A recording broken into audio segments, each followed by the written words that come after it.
Alô, família linda! Seja bem-vindo aí ao nosso canal. Vamos viver maçonaria. Esse amigo e irmão que vos fala é Jaigão. Mas para não perder o costume, sem camisa. Tem neguinho que fica com raiva. Bom, vamos lá, meus irmãos. Como eu deixei adendo no outro vídeo lá, eu não ia fazer vídeo não hoje não, mas amanhã acho que eu tô, se Deus quiser, eu tô descendo pro sítio. Aí lá eu não gosto nem de pegar no celular, né? Às vezes eu pego assim, mas nem gosto de pegar no celular. Eu vou dar continuidade. Eu falei o que seja de fato maçom regular. Se você entendeu, se você está acompanhando aqui o estudo, há uma diferença do que seja de fato a maçonaria regular, segundo o respeito e a obediência aos landmarks, e a questão dos pontos de reconhecimento, aonde eu apresentava aqui que eles eram os mesclados, né? Para que a maçonaria pudesse ser dita regular, ela tinha que estar mesclada aos pontos de reconhecimento e aos pontos de regularidade. Contudo, trouxemos aqui os fatos, né, segundo os relatos apresentados, que os pontos de reconhecimento não consiste na regularidade, mas sim são exigência da potência para que as outras potências possam vir buscar o seu reconhecimento. E os 12 pontos não é diferente que é dita pela Grande Loja Unida de França, que é para que as potências possam ter buscar o seu reconhecimento. O que faz de fato a maçonaria ter a sua regularidade na origem é os landmarks, né? É os landmarks. E quando em 1929, eu deixei uma coisa interessante, no primeiro ponto de 1929, antes da mudança, né, em 2018, a introdução que diz regularidade na origem, mas não diz o que é essa regularidade e tal, e eu faço a interpretação do que seja regularidade na origem, que nada mais que é o landmark, ou seja, a obedecer os landmarks. Toda potência tem que ter essa regularidade na origem, que é a obediência dos landmarks, e as tradições maçônicas do que consiste a transmissão de Áurea Catena, e é aonde a gente vai entrar, né? Então, o que seria um maçom regular? Se você perguntar para qualquer maçom da autocracia, eu não sei se esse movimento permanece em relação aos irmãos que não estão, as potências que não estão dentro da autocracia. Se tiverem, eu acredito que há uma falta de conhecimento do que seja de fato a maçonaria como transmissão de Áurea Catena. Eu espero até que meus irmãos revejam, né, as potências que não estão na autocracia. Se você perguntar para um maçom das potências autocráticas, ele vai dizer o seguinte para você. Primeiro, para você ser regular, ele vai dizer que você esteja dentro de uma potência autocrática. Isso aí é o princípio do argumento dele. Ele vai dizer somente isso. Então, para ser maçom do regular, ou você tem que ser do Grande Oriente Brasil, ou você tem que ser uma das grandes lojas confederadas CMSB, ou você tem que ser um dos grandes orientes dependentes confederada Comap. Aí você pode dizer que é maçom regular. É bem assim? Se você acredita assim, está feliz assim, e aconselho que você coloque um selo de qualidade aqui na tua cabeça e saia andando no meio da rua dizendo: eu sou do Grande Oriente do Brasil. Aí, não, sou maçom regular do Grande Oriente do Brasil. Sou maçom regular das potências confederadas CMSB. Sou maçom regular das potências da Comap e etc. Bota um selo para que as pessoas vejam que você é dessas potências autocráticas. Mas o que eu vou te apresentar, eu acredito que antes, quando eu falo algo, eu faço ponderações, eu procuro saber se tem contra-argumentação, eu procuro ver todo o contexto da coisa. Eu vou apresentar para você a minha teoria, né? Que dentro de um princípio lógico, o que é ser um maçom regular? Se você pode se dizer ser um maçom regular.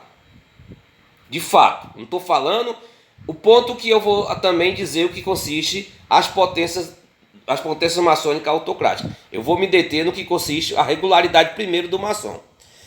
Olha, se nós aceitarmos que a maçonaria especulativa ela começa a sua transmissão iniciática em 1717, certo? E que essa transmissão iniciática maçons iniciando maçons em lojas maçônicas e etc. Como se a gente vê hoje, como aconteceu comigo, como aconteceu com você, como vai acontecer com várias pessoas. Se nós tivermos essa transmissão iniciática feita como é feita nas lojas maçônicas, que foi feito de forma sem quebrar essa transmissão de áurea catena, que não houve um processo de irregularidade, mas que se perpetuou dentro de uma regularidade. Veja bem, onde você já entendeu o que eu quero dizer, né? Se perpetuou, né, esse processo de irregularidade, né, que foi feito dentro desse processo, foi, né, e chegou até a mim, chegou até você. Eu não tô falando, independente de ritual, viu, meus queridos? Não importa se você foi no escocês, se foi no imulação, se foi no York, mas o importante é que o processo chegou até você e que esse processo foi mantido a regularidade, então você é uma ação regular, segundo os preceitos do que consiste a iniciação. Você é uma ação regular, segundo a iniciação. Você recebe esse título de uma ação regular, segundo o processo iniciático. Você é uma ação regular. A não ser que você me convença e se convença que você não é maçom, certo? Se você disser para você mesmo que você não é maçom e que seu processo iniciático não foi válido, né? Que só é válido se você ficar pagando uma mensalidade numa potência, né? Ficar reunindo numa potência, que aí você é maçom regular. Aí é o problema ser um direito seu. Aí eu volto a falar sobre aquela historinha que eu estou dando aqui para vocês. Aí eu comparo você ao cara que chega em casa, vê a mulher transando com outro homem, mas em vez de tomar uma atitude em relação ao ato, prefere pegar a cama e tacar fogo, né, pela sua paixão, né, pelo seu desejo de não perder aquela pessoa, né? Então a mesma coisa é a pessoa que é fanática pela religião, é fanática pela instituição e etc. Ela prefere não ver os erros, não prefere não ver as coisas que ocorrem e ignora e prefere achar que o erro está na cama, não nas pessoas, não na instituição. Beleza? Para um bom entendedor, poucas palavras basta, né? Bem, então a regularidade do maçom está na sua iniciação. Isso é um ponto. Ele é regular, ele é maçom. A maçonaria é um processo de novo nascimento. Você não pode pegar uma criança recém-nascida e querer colocar ela de novo no ventre da mãe. Isso é impossível. A mesma coisa é a iniciação. Uma vez que o maçom é iniciado, ele recebe essa titularidade de maçom regular de um processo iniciático, certo? Ele não recebe o título, ele recebe o título de maçom. Eu estou acrescentando essa temática em relação que ele seja um maçom que foi devidamente iniciado dentro do processo regular de iniciação. Estou trazendo uma linguagem atuante para você entender melhor. Bem, pronto, você é maçom regular. Morreu Maria Preá. Digamos que uma certa vez, um dado momento, você deixou a sua instituição, que foi o meu caso. Eu deixei o Grande Oriente do Brasil. Para o Grande Oriente do Brasil, para muitos maçons do Grande Oriente do Brasil, das potências autocráticas, eu passei a ser um maçom irregular, não é isso? Para eles, eu passei a ser um maçom irregular. Para eles. Mas eu deixei de ser maçom regular? Eu perdi a minha iniciação? O que consiste essa irregularidade que eu recebo agora, esse título dado pelos maçons das potências autocráticas? Por que eles me chamam de maçom irregular? Você já se questionou? Você mesmo da potências autocráticas se questionou porque você chama um maçom que saiu do sistema da autocracia de maçons irregulares? Você já se perguntou por que você chama ele de maçom irregular? Em que base você tem? Qual é a base que você tem para dizer que ele é um maçom irregular? Você retira dele a iniciação, você retira dele a regularidade da iniciação dele, você tira isso dele? Não, você tem que aceitar que ele é um maçom iniciado, não é verdade? Eu vou trazer um exemplo aqui de uma pessoa que eu tenho uma admiração muito grande, que trabalhamos juntos sobre um objetivo, né? Que o Grande Oriente do Brasil estava passando por um processo muito difícil, administrativo, e nós compramos, né, uma briga, né, que hoje é o atual eminente grão-mestre do Grande Oriente do Brasil, Ceará, que é o Leonardo, e pergunte para o Leonardo se eu não sou maçom. Pergunte, você que é do Grande Oriente do Brasil, pergunte para o Leonardo que eu não sou maçom. Agora, aonde eu vou entrar? Agora, para a instituição Grande Oriente do Brasil, eu sou um maçom irregular para a instituição. Por que, Jair? Porque eu não estou dentro dos padrões do que consiste a regularidade da sua Constituição, dos seus regimentos. Porque para o regimento, o RGF do Grande Oriente do Brasil, para que seja um maçom regular da sua jurisdição, é necessário que ele se proponha a estar dentro dos padrões de que consiste a sua regularidade. O que é? Manter as suas mensalidades em dias, né? Pagar as suas obrigações pecuniárias e estar assíduos nas reuniões pelo menos 50% durante o ano. Então, o maçom dessa jurisdição é vista como maçom regular se ele manter essas obrigações. Se ele deixar essa instituição, ele vai ser visto como maçom irregular. Porém, não se tira dele a regularidade do seu princípio de iniciação. Claro como a neve. Ele é um maçom irregular para a instituição, certo? Para essa instituição. Eu vou dar aqui como exemplo a potência hoje que eu estou ativo, ou seja, estou regular nessa potência. A Grande Loja Unida Maçônica do Brasil. A Grande Loja Unida Maçônica do Brasil também tem a sua administração, tem as suas peculiaridades, tem as suas exigências, tem as suas leis. Então, para um maçom se dizer regular da Grande Loja Unida Maçônica do Brasil, ele tem que estar cumprindo as obrigações do que consiste a instituição, não é isso? Mas ele não perde a sua regularidade do que consiste a sua iniciação. Se ele nos deixar, ele passa a ser um maçom irregular segundo o processo iniciático a qual foi dado a ele? Não. Ele é um maçom irregular segundo as atividades da maçonaria gobiana. Olha, se vier, como está acontecendo, irmãos do Grande Oriente do Brasil pedir para se juntar a nós outros, o que vai ser levado em conta daquele maçom? É a sua regularidade. Qual regularidade? Sua iniciação. Se ele não for maçom regular, se ele não for maçom iniciado, devidamente iniciado, ele não vai ser aceito na Grande Loja Unida Maçônica do Brasil. Se ele for um aprendiz, ele vai ser aceito no grau. Se ele for companheiro, ele vai ser aceito no grau. Se ele for mestre, ele vai ser aceito no grau. Mas se ele não for maçom, ele vai ser iniciado, certo? Então nós respeitamos a regularidade do que consiste a iniciação. Diferente de seitas maçônicas. Que tem muitas seitas maçônicas aí que não aceitam a regularidade do maçom na sua iniciação.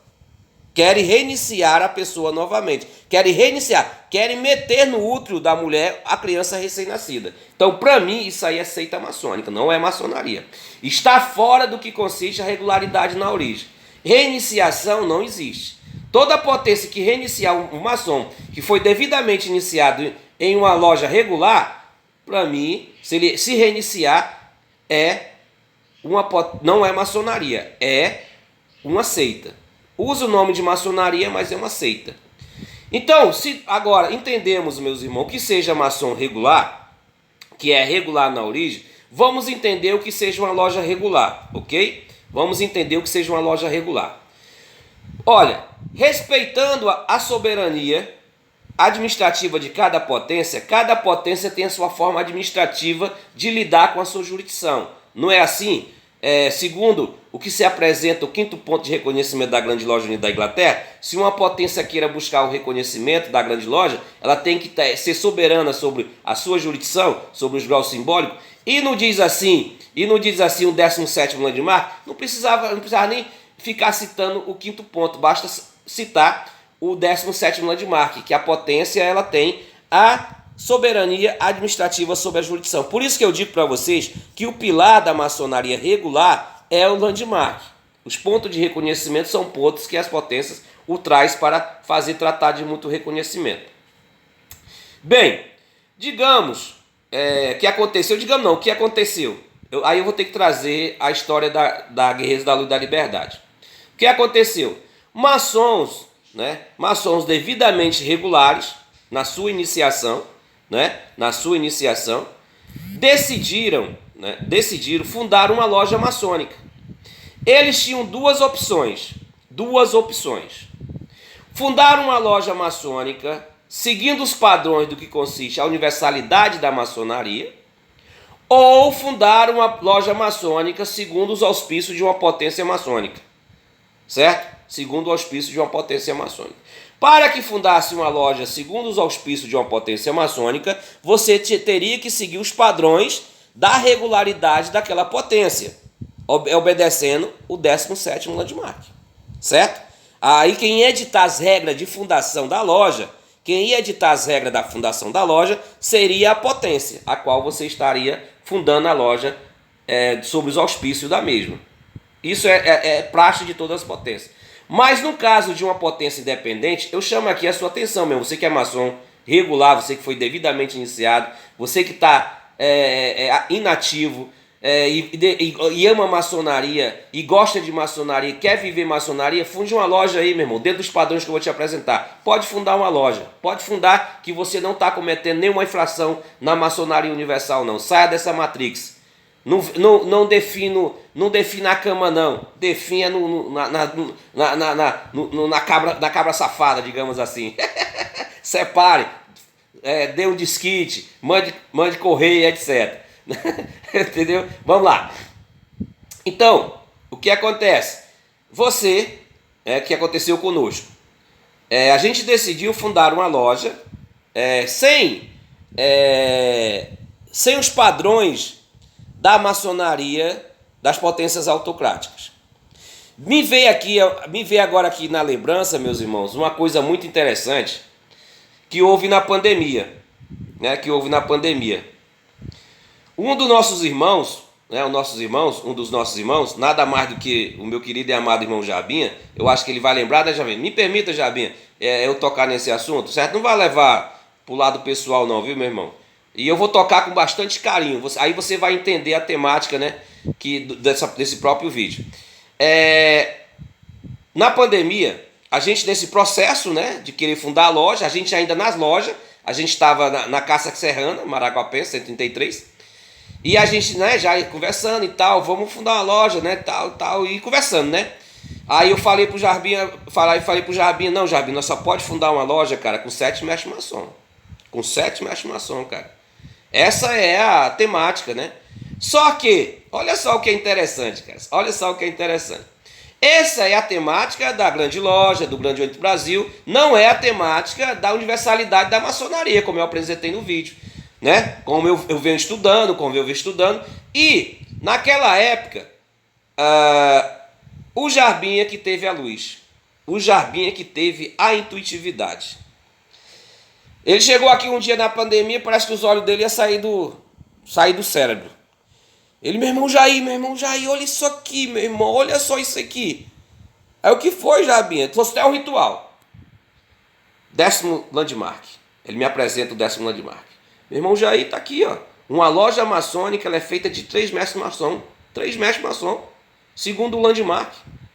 Nós podemos fundar uma loja. Tem eu, tem tu, e tem o Tauan e tem o Tiago. Nós somos 4. E ainda tem o Li. Temos 4 mestres maçom com regularidade na origem iniciática. Fomos todos iniciados, elevados, exaltados, mestre maçom, os 4 mestres maçom, né? E aí temos o 4º aprendiz. Aí eu, puta que pariu, Jarbinha, que iluminação, cara, me arrepiei. Que intuitividade do caralho, meu irmão. Pô, morreu. Fato. Só que eu sustentei. Não, Jarbinha. Não, cara. Se a gente fundar, mesmo que a gente tenha razão, mesmo que você esteja certo, mas se a gente fundar a loja segundo esses padrões aqui, verdadeiro, você lembra, né? Segundo isso aqui, mas vai dar o que falar lá na frente. Já pensou? Mas o negado já chama a gente de espúrio. Já chama a gente de falso. E aí, se a gente fizer isso aqui, fundar na verdade, do que é a verdade, vão falar da gente. Vamos esperar, macho. Deixa aparecer os mestres maçom. Ah, não tá na pandemia mesmo, tá? Não tá podendo reunir mesmo. Deixa aparecer os mestres maçom. Beleza. Ah, eu não vou aqui repetir a cena, né? Apareceu os 7 mestres maçom. Apareceu os 7 mestres maçom.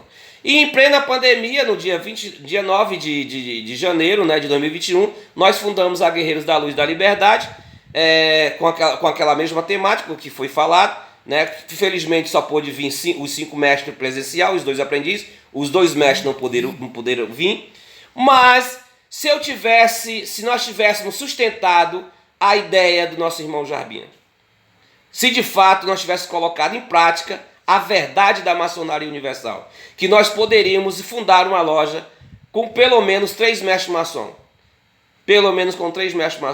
que nós tínhamos ali, presencialmente na reunião, 5 mestres e 2 aprendizes. Será que tinha feito o que estaria fazendo? Será que tivesse feito a ata de fundação da Guerreiros da Luz da seguinte narrativa, por exemplo, no dia tal, na era tal e tal e tal, estava reunido 5 mestres maçom e 2 aprendizes, recorrendo à maçonaria universal, segundo que consta no 10º landmark da maçonaria universal, os mestres maçom devidamente colado no grau de mestre, com sua regularidade de origem acertada, declarada, diplomada, porque todos têm um diploma de mestre das outras potências autocráticas, né? Usando a sua prerrogativa de direito, funda-se uma loja maçônica, segundo o 10º landmark, 5 mestres maçom, e no meio desses 3 mestres constitui-se um venerável mestre, um primeiro vigilante e um segundo vigilante, e nasce ali a Guerreiros da Luz e da Liberdade.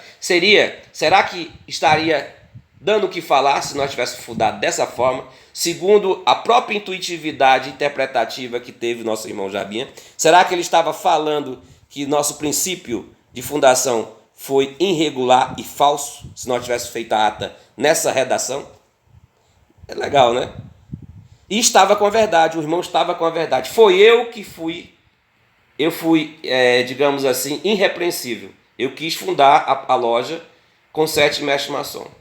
E fundei a loja com 7 mestres maçom. 5 presentes e 5 presentes, mas 2 não estava presente, estava ausente. E também outra coisa, aproveitando adendo sobre isso, se nós tivéssemos colocado na ata a seguinte redação: no dia tal, hora tal, etc tal, e nós tivéssemos feito a seguinte narração: estava reunido nesse dia 5 mestres maçons, 2 aprendizes, porém antecipadamente justificado, 2 mestres maçons, fulano e ciclano, não puderam comparecer à reunião de fundação da loja, mas deram as devidas declaração e liberdade de colocar os seus nomes na devida fundação da Guerreiros da Luz e da Liberdade. Será que também estaria acontecendo o que aconteceu? Será que teria feito o que fez? É tudo uma questão, né, só para se indagar. Bem, meus irmãos, então aí está aí os princípios, que consiste: maçom regular, loja regulares. Agora, cabe, quando você funda uma loja regular, né, feita de maçons regulares, você ou funda pelos auspícios de uma potência maçônica. Você não pode fundar uma loja maçônica sem não ser maçom regular. Isso é impossível, né? Ou você funda sob os auspícios de uma potência, obedecendo todos os princípios do que consiste aquela obediência, aquela potência, segundo o 17º landmark, ou você tem o direito à liberdade de você fundar uma potência maçônica dentro do que consiste os landmarks da maçonaria universal e dentro do teu direito do que consiste a tua regularidade na origem de maçom devidamente regular. Isso eu te provo na historicidade, porque isso aconteceu com as lojas que deram início ao Grande Oriente do Brasil, certo? E com todas as potências brasileiras foram feitas dessa forma, certo? Feito dessa forma. Antes que haja uma potência, por exemplo, antes que haja uma potência maçônica, primeiro tem que haver o maçom legítimo, regular, para que ele dê origem lojas legítimas e regulares, para que assim nasça potências maçônicas legítimas e regulares. Então tudo depende da causa, que é o maçom regular. Sem maçom regular, devidamente iniciado, não tem como você ter lojas regulares e não tem como você ter potências regulares. Tudo está na causa. O efeito nunca será superior à causa. Quem tem ouvidos, que ouça. Te amo sem te conhecer.